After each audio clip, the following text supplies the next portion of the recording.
You're listening to Stage for Kids podcast, the channel for creative expression, character building, and self-development for young children, guardians, and teachers.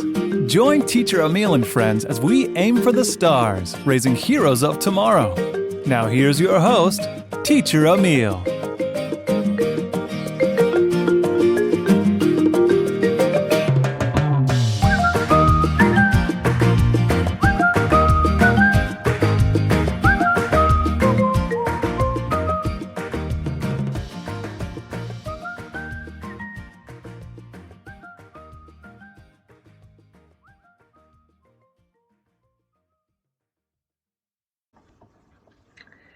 Hello, fellow educators and moms and dads, and welcome to the Stage for Kids podcast.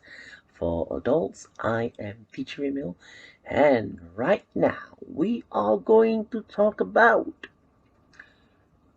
problem-solving skills in our young children. Yes, it's a very important skill because we go through challenges and situations and obstacles every single day, both adults and children. And children have to solve problems in school when they are doing the academics, they are doing the social skills enrichment programs, even outside of school at the playground at home. They are learning how to solve and get over challenges and situations. Is that problem solving skills? It's a part of cognitive skills. Now we can expand on the idea and we can define problem solving skills a lot, but there's a lot of information about that all over the place. But I want us right now to think about the suggestions that I am recommending, because for us to develop in our children a strong skill in problem solving, we've got to cultivate the habit, the skill, and the practice of problem solving. Now I've got these three very important ideas. Now the first one is acknowledgement. We must acknowledge and let the children know that there is a problem and there is an obstruction and there's a challenge. Because a lot of us tend to brush aside problems and challenges in front of our children. Now, of course, we need to keep it age appropriate, but when we are able to acknowledge and identify that we've got a problem, got a situation, we are giving permission to ourselves and especially our children to identify and to know that there is a problem and there needs some situation, it needs solutions and creative ideas for us all to solve the problem, to get over the problem, to go around the problem. So firstly, we need to acknowledge that there is a problem, and children need to know and understand that it's okay to have a problem, to have the challenge, to have the obstruction, and from there we can then work on solving the problem. The first one, acknowledgement. Now, the second suggestion is, and we've heard a lot of this, I'm sure you have read it somewhere or heard it somewhere, the term helicopter parents. Why do we have helicopter parents? It's mostly because we want our children to succeed, to win, to achieve. And that leads me to the second idea. We need to allow our children to try, and we need to allow them to fail. It is through their own experience that they can learn and experience and understand the process, the challenges, the problems that they may and they have and they experience to get to an outcome or objective. They need to know, they need to understand, they need to experience and wonder and think. And then from the failure, we can then work with them. Hey, let's solve this challenge. What can we do together to achieve what we want to achieve? Now, it's also important to know that when we allow our children to try and fail, we must be with them. We don't put them down because failure is not on them.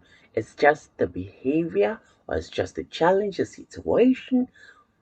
And so when we are supporting them, remember please, you guys, it's not the child that's failed.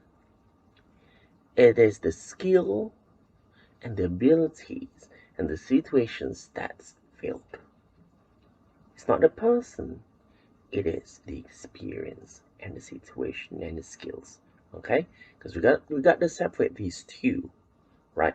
Now, so we got two suggestions. So the first suggestion is to acknowledge that there is a problem. Have the children know that, understand that.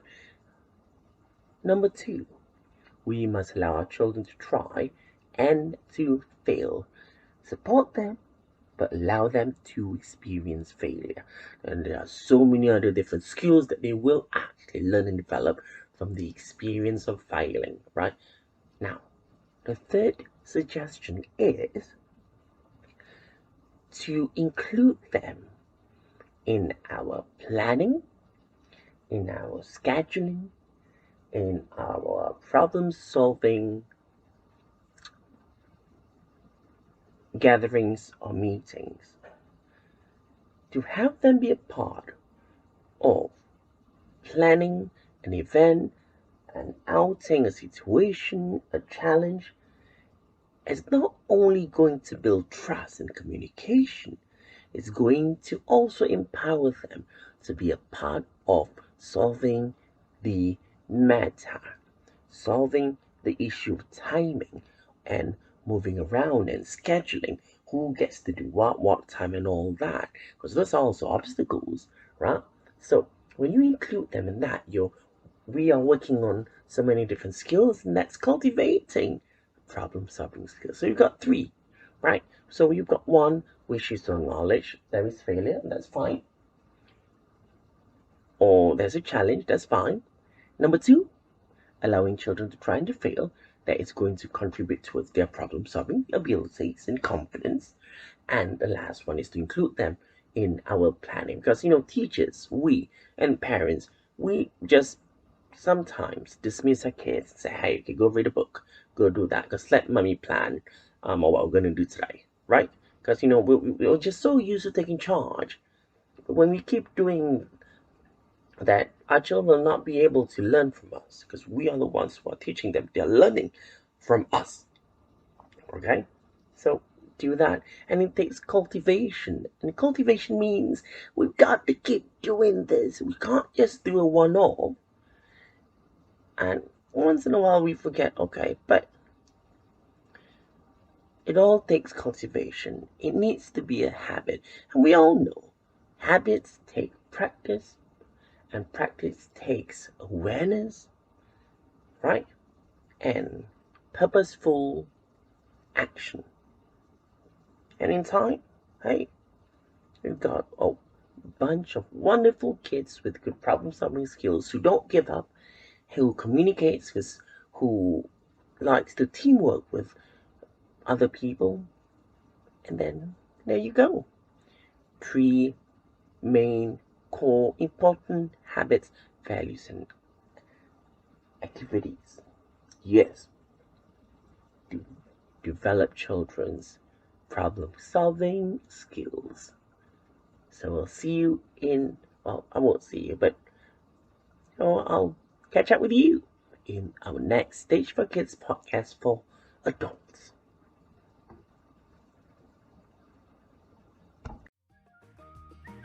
Thanks for listening to the Stage for Kids podcast. Be sure to visit stageforkids.com to explore our global network and be a part of our exciting journey. Till next time, be brave, be kind, and let's continue to share our voice here on Stage for Kids.